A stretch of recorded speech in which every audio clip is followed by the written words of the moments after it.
رجالا وبث منهما رجالا كثيرا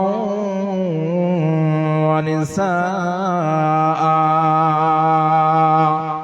واتقوا الله الذي تساءلون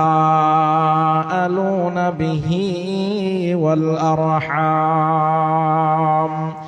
إن الله كان عليكم رقيبا يا أيها الذين آمنوا اتقوا الله وقولوا قولا سديدا يصلح لكم أعمالكم ويغفر لكم ذنوبكم ومن يطع الله ورسوله فقد فاز فوزا عظيما أما بعد فإن خير الحديث كتاب الله وخير الهدي هدي محمد صلى الله عليه وسلم وشر الأمور محدثاتها وكل محدثة بدعة وكل بدعة ضلالة وكل ضلالة في النار أعوذ بالله من الشيطان الرجيم سابقوا إلى مغفرة من ربكم وجنة عرضها كعرض السماء والأرض وعدت للذين آمنوا بالله ورسله ذلك فضل الله يؤتيه من يشاء والله ذو الفضل العظيم উপস্থিত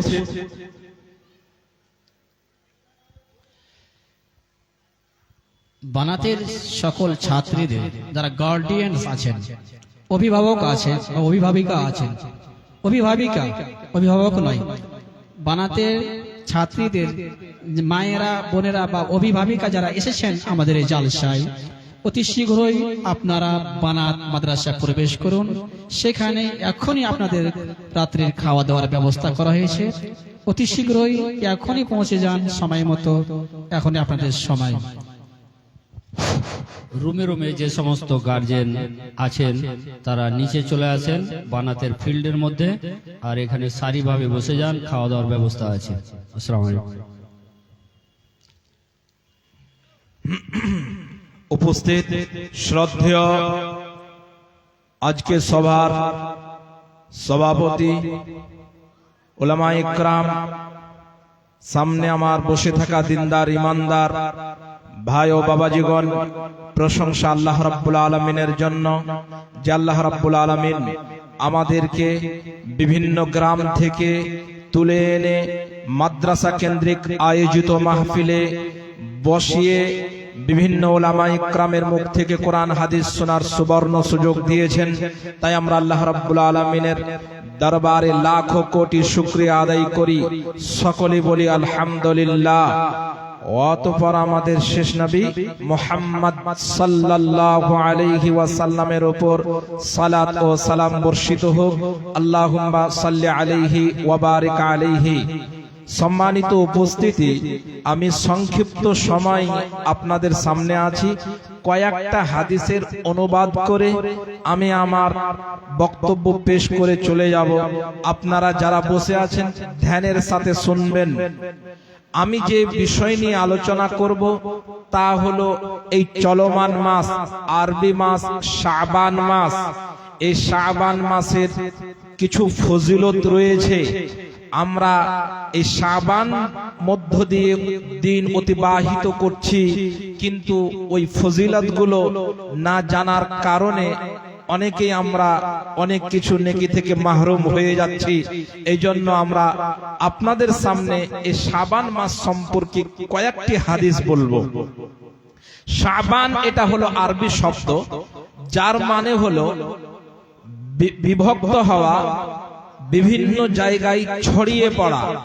কারণ তৎকালীন আরবেরা এই শাবান মাসের আগে একটা আরবি মাস, সেটা হলো রজব মাস, সেটা হলো নিষিদ্ধ মাস।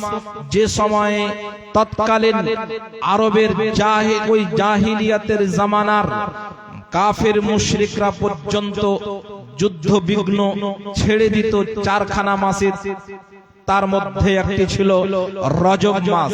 ওই রজব মাস পার হয়ে গেলে তারা যুদ্ধের জন্য বেরিয়ে যেত। ওই জন্য বলা হয় শাবান, বিভক্ত হওয়া, ছড়িয়ে পড়া। এবার এই শাবান মাস এই সম্পর্কে আল্লাহর নবী সাল্লাল্লাহু আলাইহি ওয়াসাল্লাম বলেন, আবু হুরায়রা রাদিয়াল্লাহু তাআলা আনহু বলেন, রাসূল সাল্লাল্লাহু আলাইহি ওয়াসাল্লাম বলেছেন, আহসু হিলাল শাবান লি রমাজান। ও পৃথিবীর মানুষ, তোমরা রমজানকে মূল্যায়ন করার জন্য রমজান মাসকে যথাযথ মূল্যায়ন করার জন্য শাবান মাসের দিন তারিখকে ভালোভাবে গুনে গুনে রাখো। তোমরা শাবান মাসের দিনগুলিকে গণনা করো। আজকে 1 শাবান, 2 শাবান, এভাবে গণনা করো, যাতে করে তুমি রমজানকে মূল্যায়ন করতে পারো। অপর হাদিসে আয়েশা রাদিয়াল্লাহু তাআলা আনহা বলেন, কানা রাসূলুল্লাহি সাল্লাল্লাহু আলাইহি ওয়াসাল্লাম ইয়াতাহাফফাজু মিন শাবানা মা লা ইয়াতাহাফফাজু মিন গায়রিহি। রাসূল সাল্লাল্লাহু আলাইহি ওয়াসাল্লাম শাবান মাসের দিন তারিখকে যত ভালোভাবে মুখস্থ রাখতেন, যত ধ্যান দিতেন, অন্য মাসগুলির দিন তারিখ এতটা গুরুত্ব সহকারে মনে রাখতেন না। হাদিস সহিহ আবু দাউদের হাদিস। এবার এই শাবান মাসে আল্লাহর নবী নফল সিয়াম যত বেশি রাখতেন, অন্য কোন মাসে তত রাখতেন না। মর্মে আপনার সামনে হযরতে আয়েশা রাদিয়াল্লাহু তাআলা আনহার হাদিস।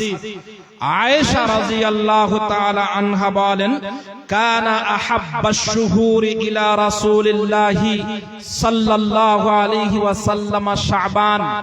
ও পৃথিবীর মানুষ, কথা মনে রাখুন, আল্লাহর নবীর নিকটে শাবান মাসের সিয়াম অতীব পছন্দনীয় ছিল। নবী সাল্লাল্লাহু আলাইহি ওয়াসাল্লামের নিকট রমজান মাসের পরে সবচেয়ে বেশি পছন্দনীয় সিয়াম রাখার মাস সেটা ছিল শাবান মাস। এটা মাস, এই মাসে আমরা যে আছি, আজকে প্রায় 7-8 দিন হয়ে গেল সম্ভবত। এই মাসটাতে আল্লাহর নবী রমজানের পরে বেশি বেশি করে সিয়াম পালন করতেন। উম্মে সালামা রাদিয়াল্লাহু তাআলা আনহা বলেন, মা রাআইতুন নাবিয়্যা সাল্লাল্লাহু আলাইহি ওয়াসাল্লাম ইয়াসুমু শাহরাইনি মুতাতাবিআইনি ইল্লা শাবান ওয়া রমাজান। আল্লাহর নবীর স্ত্রী বলছেন, আল্লাহর নবীকে রমজান মাস এবং শাবান মাস, এই দুটো মাস ছাড়া অন্য মাসে ধারাবাহিকভাবে সিয়াম রাখতে দেখা যায়নি। আপনার মনে প্রশ্ন আসছে, রমজান মাসে পুরো মাস সিয়াম রাখবো, রোজা রাখবো, এটা বুঝতে পারছি, কিন্তু শাবান মাসে আমরা কিভাবে পূর্ণ মাস সিয়াম রাখবো, এটা কেমন কথা? সম্পূর্ণ বলতে অধিকাংশ দিন 20-25 পর্যন্ত আল্লাহর নবী সিয়াম রাখতেন শাবান মাসে। কেন রাখতেন এই মর্মে আপনার সামনে আর একটা হাদিস দিয়ে আপনাকে বুঝাই।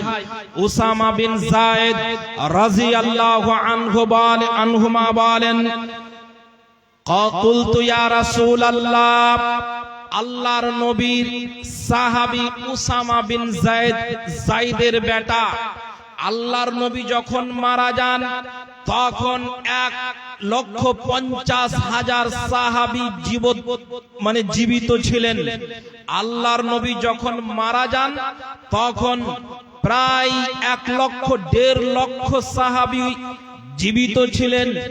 অতগুলো সাহাবীর মধ্য থেকে কোন সাহাবীর নাম কোরআন মাজিদে নেই। কোরআন মাজিদে একজন সাহাবীর নাম আছে, ওই সাহাবীর নাম হলো যায়েদ রাদিয়াল্লাহু আনহু, যাকে আল্লাহর নবী পালক পুত্র হিসাবে গ্রহণ করেছিলেন। এই যায়েদের ছেলে বর্ণনা করছেন কি, লাম আরাকা তাসুমু শাহরাম মিনাশ শুহুর। আল্লাহর নবী, আপনি বলুন তো শাবান মাসে আপনি এত বেশি কেন সিয়াম পালন করেন? আপনি শাবান মাসে এত বেশি কেন সিয়াম পালন করেন? শাবান মাসে এত বেশি রোজা পালন করার কারণটা বলবেন আল্লাহর নবী? জি, একটু বলুন তো, আপনাকে তো অন্য মাসগুলিতে এত বেশি সিয়াম রাখতে দেখি না, একবার বলুন আপনার এত বেশি সিয়াম রাখার কারণ বলুন। রাসূল সাল্লাল্লাহু আলাইহি ওয়াসাল্লাম বলছেন, যালিকা শাহরুন ইয়াগফুলুন নাসু আনহু। শোনো, এই মাসটা হলো রাজাব এবং রমজানের মাঝখানে পড়ে। এই মাসে মানুষ অত গুরুত্ব দেয় না, রমজানকে মূল্যায়ন করে, রজবকে মূল্যায়ন করে। এই মাসকে মানুষ অত মূল্যায়ন করে না, এটাতে মানুষ উদাস হয়ে থাকে। এই জন্য এই মাসটার গুরুত্ব কি জানো? এই মাসে কি হয়, তুরফাউ ফীহিল আ'মাল। শাবান মাসে মানুষের বাৎসরিক রিপোর্ট আল্লাহ রাব্বুল আলামিনের দরবারে পেশ করা হয়। শাবান মাস এমন মাস, শাবান মাসে মানুষ সারা বছর রমজান থেকে নিয়ে এই রমজান পর্যন্ত যা করেছে সম্পূর্ণ রিপোর্ট ফাইল বন্ধ করে আল্লাহর সামনে উপস্থিত করা হয়, বাৎসরিক রিপোর্ট পেশ করা হয়। শাবান মাস এমন মাস যেই মাসে সারা বছরের রিপোর্ট আল্লাহর রাব্বুল আলামিনের নিকটে পেশ করা হয়। এই জন্য আমি মুহাম্মদ সাল্লাল্লাহু আলাইহি ওয়াসাল্লাম জানা নেই শাবান মাসের কোন তারিখে রিপোর্ট পেশ করা হবে। এই জন্য আমি রিপোর্টকে ধরার জন্য সিয়াম রেখে যাচ্ছি। ফাউহিব্বু আন ইউরফা আমালি ওয়া আনা সাইম।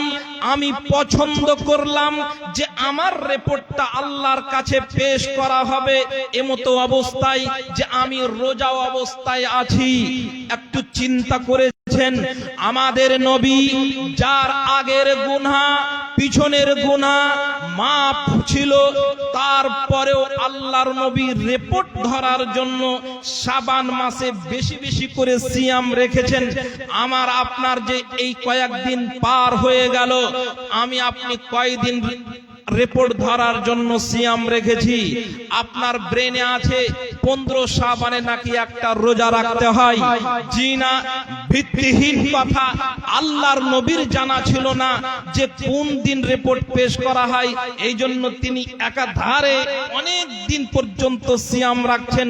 কেমন করে ভারত, পাকিস্তান, বাংলাদেশের আলেম উলামা হুজুরেরা জেনে নিল যে শাবান মাসের 15 তারিখে রিপোর্ট পেশ করা হয়। এই জন্য তারা ওই রাত্রিতে সারা রাত জাগরণ করে, গোসল করে, আতর গোলাপ লাগিয়ে রাতে নামাজ পড়ে এবং দিনে সিয়াম রাখে, আর সন্ধ্যাবেলায় হালুয়া রুটি খায়। জেনে রাখুন, ভিত্তিহীন কথা, কোনো এর সাথে ইসলামের সম্পর্ক নেই। আল্লাহর নবী বেশি সিয়াম রেখেছেন। এই জন্য আপনাকে বলি, আমাদের রিপোর্ট বাৎসরিক শাবান মাসে পেশ করা হয়, আরো আমাদের সপ্তাহে 2 দিনে রিপোর্ট পেশ করা হয়। একটা হলো সোমবারের দিন আর একটা হলো বৃহস্পতিবারের দিন। আল্লাহর নবী সাল্লাল্লাহু আলাইহি ওয়াসাল্লামকে জিজ্ঞাসা করা হলো, আল্লাহর নবী আপনি এই দুই দিনে সিয়াম কেন রাখেন? তিনি বললেন সাপ্তাহিক রিপোর্ট সোমবারে উত্তোলন করা হয় আর বৃহস্পতিবারে ওঠা হয়। এইভাবে আল্লাহর নবী সোমবারে রাখতেন, বৃহস্পতিবারে রাখতেন, আপনিও রাখবেন। আপনাকে এই কথাটা পরে বলার সময় পাবো না, এই জন্য বলছি শুনুন। নফল সিয়ামের জন্য আপনি যদি মনে করলেন যে 10টা পর্যন্ত সকাল থেকে কিছু খাননি, আপনি কি করেন? ওই সময়তে নিয়ত করেন যে আমি আজকে সিয়াম থেকে গেলাম। সিয়াম থেকে যাবেন, হয়ে যাবে। ফরজ রোজার জন্য রাতে নিয়ত করতে হয়, কিন্তু নফল সিয়ামের জন্য আল্লাহর নবী বাড়িতে আসতেন। বাড়িতে আসার পরে স্ত্রীদের জিজ্ঞাসা করতেন, হাগো আয়েশা, সালমা, বাড়িতে কিছু আছে? তেনারা বলতেন জি না। তখন বলতেন আমি রোজা থেকে গেলাম। এই যে দেখুন, এই যে একটা দলিল আপনার সামনে, 10 খাননি, আপনি মনে করলেন যে আমি সিয়াম থেকে গেলাম, এই মাসে বেশি করে সিয়াম রাখবেন। আবার আপনাকে বলছি চলুন, আমাদের সময় নাই, আর দুই একটা বলে হাদিস বলে আমি শেষ করতে যাচ্ছি, যে আল্লাহর নবী সাল্লাল্লাহু আলাইহি ওয়াসাল্লাম বললেন ইবাদতের জগতে দামি ইবাদত হলো সিয়াম, রোজা। আপনারা জানেন ইবাদতের জগতে সবচেয়ে ক্ষমতাশীল, পাওয়ারফুল, শক্তিশালী ইবাদত হচ্ছে দান, কিন্তু ইবাদতের জগতে সবচেয়ে দামি, সবচেয়ে মূল্যবান ইবাদত হচ্ছে সিয়াম। সিয়ামের কোনো তুলনা নেই। কোন ইবাদতকে বলা যাবে না যে এটা রোজার মতো। আপনার নামাজ গুরুত্বপূর্ণ ইবাদত, তারপরেও নামাজ যার আছে সব আছে, নামাজ নাই যার কিছু নাই তার, তারপরেও বলা যাবে না নামাজটা রোজার মতো, এইভাবে বলা যাবে না। যাকাতটা রোজার মতো বলা যাবে না, হজটা রোজার মতো। এই এক ব্যতিক্রম, ভিন্ন ধরনের ইবাদত, এর কোনো তুলনা হয় না। আল্লাহর নবী বলছেন ফাইন্নাহু লা ইদলা লাহু, ইবাদতের জগতে যত ইবাদত আছে রোজার কাছাকাছি কোনো ইবাদত নেই, রোজার মতো কোনো ইবাদত নেই। আপনাকে আর একটা হাদিস বলতে গিয়ে আমি শেষ করে দিই।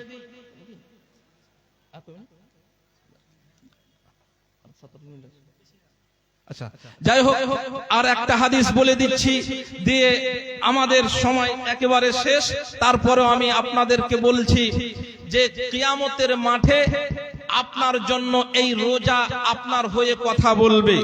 যত ভালো ইবাদত আছে এগুলো রূপ ধারণ করে এসে বলবে, আল্লাহ এই লোকটাকে কেন জাহান্নামে দিচ্ছেন? একে তো আমি সারা দিন অনাহারে রেখেছিলাম, একে আমি মনের বাসনা অনুযায়ী চলতে দিইনি, প্রবৃত্তি থেকে আমি রুখে দাঁড়িয়েছি, আপনি একে জাহান্নামে দিবেন মানে? কবরদার, কখনো দেবেন না। জান্নাতে দেন, একে জান্নাতে দেন। আপনার হয়ে কথা বলবে। বিচারের মাঠে কয়েকটা জিনিস আপনার হয়ে কথা বলবে, এক সিয়াম, আর একটা হলো আঙ্গুলে তসবিহ যে পাঠ করেন, এই আঙ্গুল, ডান হাতের আঙ্গুল, বাম হাতের আঙ্গুল নেই, এই আঙ্গুলগুলো আপনার হয়ে পটপট পটপট করে কথা বলবে। আপনারা ডান হাতে আঙ্গুলে তাসবিহ গণনা করবেন। মুরব্বি সাহেব, আমার যে মনে থাকে না, জি, আপনার যদি ভুল হয় তারপর আপনি নেকি পাবেন। তসবিহ দানা দিয়ে আপনি তসবিহ দানাতে মানে তাসবিহ পাঠ করবেন না, আঙ্গুলে তাসবিহ পাঠ করবেন। সুবহানাল্লাহ সুবহানাল্লাহ 33 বার সুবহানাল্লাহ, 33 বার আল্লাহ আলহামদুলিল্লাহ, 34 বার আল্লাহু আকবার। আর যদি আরেকটা হাদিস আছে 33 বার সুবহানাল্লাহ, 33 বার আলহামদুলিল্লাহ, 33 বার আল্লাহু আকবার, শেষে এই দোয়াটা যদি বলে দেন, লা ইলাহা ইল্লাল্লাহু ওয়াহদাহু লা শারীকা লাহু লাহুল মুলকু ওয়া লাহুল হামদু ওয়া হুয়া আলা কুল্লি শাইইন কাদির, আল্লাহর নবী বলছেন সমস্ত গুনাহ মাফ হয়ে যাবে। যাই হোক, আমি আপনাদের বলবো, সিয়াম চলছে, এই শাবান মাস চলছে, আমরা মূল্যায়ন করি না, আমরা বেশি করে সিয়াম ধরি, রোজা রাখতে অভ্যাসী হই। আমাদের আখিরাতে যেমন কামিয়াব, আমাদের শরীরের পক্ষ দুনিয়া তো লাভ আছে। সুগার, ডায়াবেটিস, বিভিন্ন রকমের ফ্যাটি লিভার, এগুলো ভালো হবে। যাই হোক, আমরা আল্লাহ রাব্বুল আলামিনের কাছে দোয়া করি, আল্লাহ আল্লাহ রাব্বুল আলামিন আমরা যে কথাগুলো শুনলাম এই কথাগুলোকে মূল্যায়ন করার তৌফিক ইনায়াত করো আমিন আকুলু কওলি হাযা আস্তাগফিরুল্লাহ লি ওয়া লাকুম ওয়া লিসাইরিল মুমিনিন আসসালামু আলাইকুম ওয়া রাহমাতুল্লাহ ওয়ালাইকুম আসসালাম ওয়া রাহমাতুল্লাহি ওয়া বারাকাতুহু।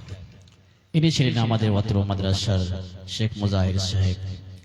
এখন আসবে আমাদের সামনে আমাদের সুপরিচিত মিষ্টিভাষী শেখ আব্দুল্লাহ সালাফি হাফেজাহুল্লাহ, যিনিও আমাদের এই মাদ্রাসার ফারেক এবং এই মাদ্রাসার একজন শিক্ষক। ওনাকে আমি আবেদন করব অতি শীঘ্রই আমাদের স্টেজে আসবেন এবং আপনার মূল্যবান বক্তব্য দিয়ে জনগণের মনকে জয় করবেন ইনশাআল্লাহ। ফাল্লিয়াতাফাজ্জাল মাশকুরা।